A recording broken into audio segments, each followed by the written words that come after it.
Welcome back to Hannity. Tonight, ISIS continues its rampage all across the Middle East. And last week, President Obama revealed he currently has no plan to counter this terrorist organization. Now, sadly, our commander-in-chief could learn a thing or two from his counterpart all across the pond. Take a look at what UK Prime Minister David Cameron had to say just yesterday. To confront the threat of Islamist extremism, we need a tough, intelligent, patient and comprehensive approach to defeat the terrorist threat at its source.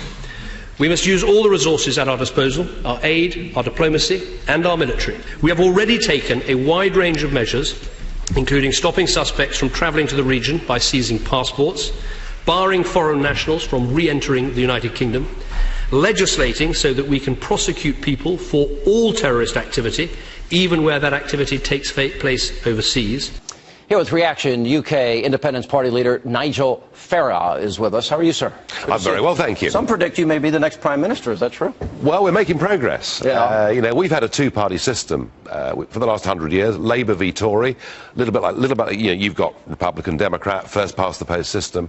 We're making some big breakthroughs. We won the European elections earlier this year. There's a little revolution cooking in British politics. Well, Labour's considered left. What do you think of Cameron, who's considered more conservative? They're all social democrats. There isn't much to choose. You frankly can't put a cigarette paper between them on most big issues.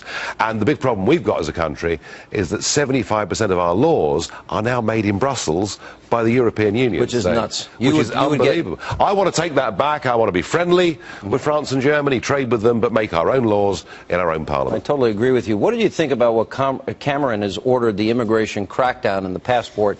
You know, he went on to say the passports are not an automatic right. You agree with him on this? Well, he's following my lead. You know, well, I mean, a few weeks ago, don't forget, we've now got somewhere between 500 and 1,500 British UK passport holders who are fighting in the ranks of ISIS. I mean, it's unbelievable. I thought it was 600. That's well, whatever. I mean, it's a high number. It's too many. Well, we have too many is. Americans, too, doing the same thing. Yeah, and it's coming from all over. And the Prime Minister's first position was that he'd take passports away from those he thought would go. What I said was, I don't want those that have gone become even more radicalised, brutalised by what's going on, coming back into our country. So his statement yesterday was quite carefully worded. He said he wants to stop them returning to the United Kingdom, but he's going to bang straight into the European Convention on Human Rights, who'll tell him we cannot render people stateless. But I don't want them back in my country. There's this imam. Anjem Chowdhury was on my show last week. It was a little loud, but I was trying to get him look, he says he's on Team Al-Qaeda. Apparently supported the convert or die philosophy of ISIS, trying to be clever and not responding. Let's show you part of that. Eventually, the world's going to wake up to what I would say. And every radical Islamist like you will be wiped off the face of the earth because you have no respect for women. You have no respect for people of other faiths. You have no respect for innocent human life. You are radical and you want your religion or no religion. I don't want your Sharia law, and neither does anybody in Great Britain that has a brain. You have no choice, in fact, Sean. It's coming to a place near you. It's coming to a place near you. So you're threatening to come and get me, is that what you're saying? I'm saying that the Sharia will be implemented in the whole world. Sharia is the promise of the messenger. That's what you want. You want that. Thank you. You answered my question. You want a worldwide Islamic caliphate. Of course we do. You want a worldwide Islamic caliphate. Alhamdulillah. And you want Islam to rule the world. This has been promised by the messenger Muhammad. And infidels should be destroyed and done with. Infidels, goodbye. You will be liberated from the shackles of man-made law. Let me tell you something. I don't need to be liberated by Islam. I'm a Christian. All right, you can't debate this guy because... Impossible. All right, I tried. But we did finally get information out of him.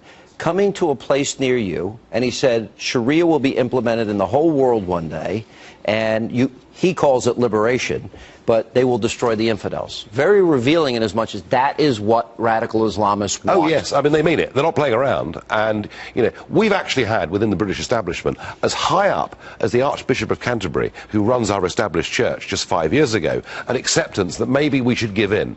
Maybe we should allow Sharia law to exist in some British cities. Now, you know, thank goodness that Archbishop has gone. But actually, a lot of this is our own fault. You know, we have been too weak. My country, you know, is a Judeo-Christian country. Look at France. Well, the French have got an even bigger problem than we've got. Much bigger. So we've got to actually start standing up for our values. And one of the other things that's been happening in Britain... Britain... the Australian Prime Minister? Well, they've been very, very firm about this. Very firm? Very firm about this. You accept our way, our values, or leave. Well, that's right. And that's what we've got to start doing, and America's got to start doing it. And all that's going on in Iraq at the moment, and this barbarity that has apparently happened again today. You know, what we must actually, our primary responsibility is to make sure it doesn't happen inside our countries. And, you know, schools, that's where you've got to be watching. We better learn. Schools are the real problem. The level of people in schools and in prisons too, and in all these public institutions where people are radicalised, and we can do something about that. All right, Nigel, I'm going to follow your career very closely. Appreciate it. We need Winston Churchill's coming out of your country. Thank you. Thank you.